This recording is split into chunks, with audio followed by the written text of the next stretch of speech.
Okay, here I am, back to another video, and you're probably wondering, what the hell is he doing now? I've got 4 containers here. What I did was I brewed a beer, about 3 weeks ago or so, that was just a basic, had just some gold malt extract in it, liquid, and 6 pounds of that. Had some honey malt for steeping grains and some biscuit malt.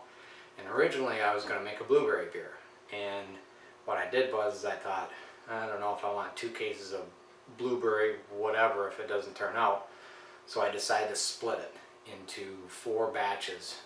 So I went out and bought some of these gallon containers and decided to do a little Frankenstein experiment here.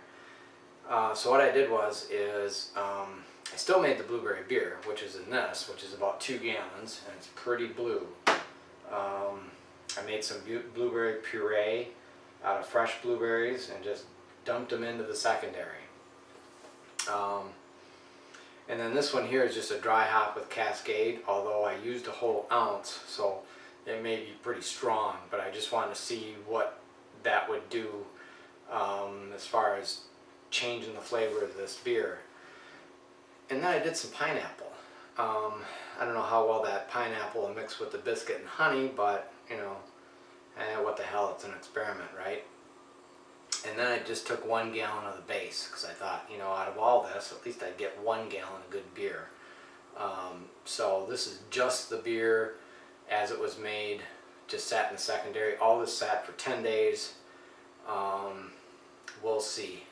The pineapple just about blew its lid, I don't know how many times, because there's not a lot of headspace left in these gallon containers. As you can see, there's not a lot of room left in there, so it kind of blew its top a little bit.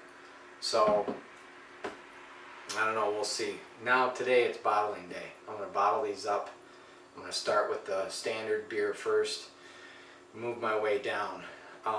Probably doing the pineapple last, just in case if this thing got sort of infected or anything, it won't, you know, ruin the other batches. So I'll probably do the dry hopped one, and you can see there's a lot of hop matter on the top yet, which really didn't fall to the bottom. So I don't know why that did that, because when I dry hopped 5 gallons of beer, my rye pale ale, although it was only 1 ounce, it all did drop to the bottom. 1 ounce to 5 gallons. This is 1 ounce to 1 gallon.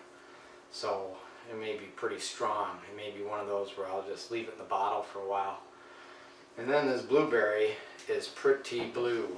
I don't know if the camera can get it or not, but how blue it is. But I had a blueberry beer up in Traverse City, and Blue Point blueberry, and it was good. And I liked it. I thought, well, what the hell, you know. The ingredients didn't cost me that much. I think I had about 25 bucks in ingredients to do this, not counting the blueberries and the pineapple. This was about half of a pineapple I used in here.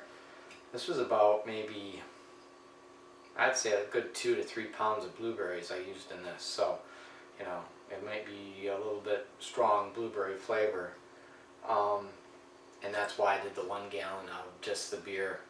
You know, like I said, it'll just be the beer. And because normally I do 5 gallons and I use 5 ounces of corn sugar mixed up and added it to the 5 gallons to bottle, I got to use some of these carbonation drops, which I've never used before. It says one per 12 ounce bottle, so that should be pretty easy. You know, as I bottle each stage, you just, you know, drop one in each bottle and cap it and be done with it. But it should be a fairly lengthy process to bottle this, because you know, I'm going to have to do each one, clean in between, sanitize in between, you know, transfer to the bottling bucket. So it might be a couple-hour process. So don't know if I'll do this again, but you know, it's fun to experiment and try something different. And they've all kind of taken on a different color. You know, of course, the blue and the blueberry, the pineapple kind of gave it a, I don't know, kind of gave it a bit of a yellowish, I don't know if you can get that, kind of gave it a caramely color, I guess I would say. And the dry hop one, it kind of lightened it up too. Not quite caramel, but I don't know, because the regular is relatively dark, and you know, the trub on the bottom, or the hop matter, or whatever has fallen to the bottom, yeast and whatever, is not very much in this one. And of course there's a lot of pineapple stuff on the bottom, so it's going to be a little tricky trying to get this all bottled. Anyways, that was my mad scientist experiment. We'll come back later with a tasting notes video on all 4 of these, just to see where they came out at, as far as if I'm going to be dumping a bunch of beer. So anyways, I just wanted to do this video before I started out. You kind of see what I was doing, and we'll come back, we'll do some tasting notes, and tell you what it's all about. So anyways, have a good day. See you next time.